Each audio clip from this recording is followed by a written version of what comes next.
L'émotion est vive depuis la disparition inquiétante du petit Émile, 2 ans et demi.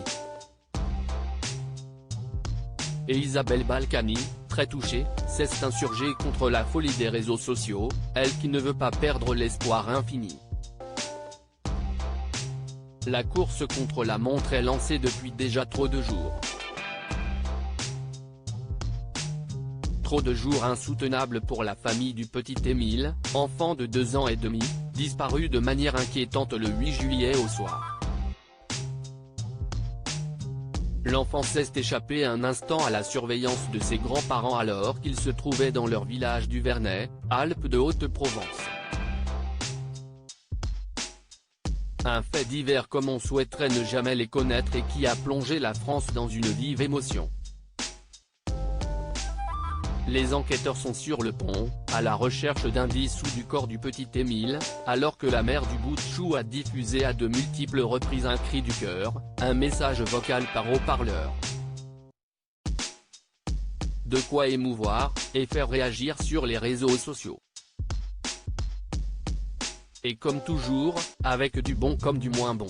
Ainsi, Isabelle Balkany a fait savoir à quel point elle était révoltée, à l'instar de la chanteuse Lame, par ce qu'elle peut lire sur les réseaux sociaux au sujet de la disparition d'Émile. Fervente utilisatrice de Twitter, la femme politique et épouse de Patrick Balkany s'est saisie de son compte pour se livrer avec simplement quelques mots, dont une citation de Francis Scott Fitzgerald. Réserver son jugement implique un espoir infini. La sagesse de Francis Scott Fitzgerald versus la folie des réseaux sociaux. #Émile, a partagé Isabelle Balkany, ce mardi 11 juillet. Alors que l'émotion est grande autour de cette disparition inquiétante d'un petit garçon, qui est peut-être actuellement confronté à la déshydratation ou a été victime d'un accident de voiture ou de tracteur, piste jusqu'ici privilégiée par les enquêteurs, certains tentent d'imaginer de nombreux scénarios et théories tordues. Ainsi, ils sont nombreux à jouer les médiums et ont provoqué la colère du plus grand nombre et d'Isabelle Balkany.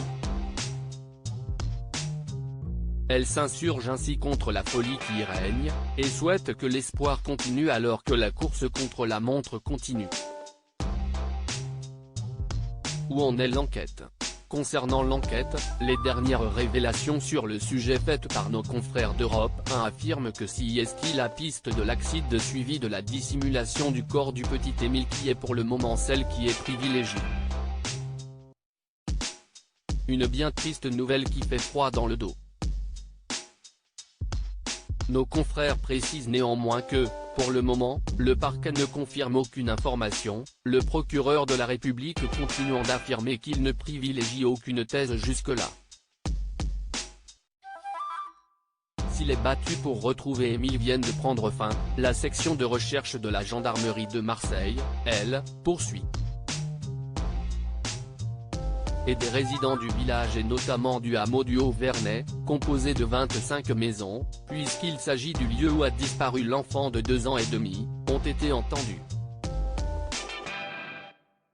On évoque également une garde à vue qui a été levée. La stratégie veut désormais que seuls les enquêteurs soient en charge des recherches, alors que leur scénario commence à se dessiner.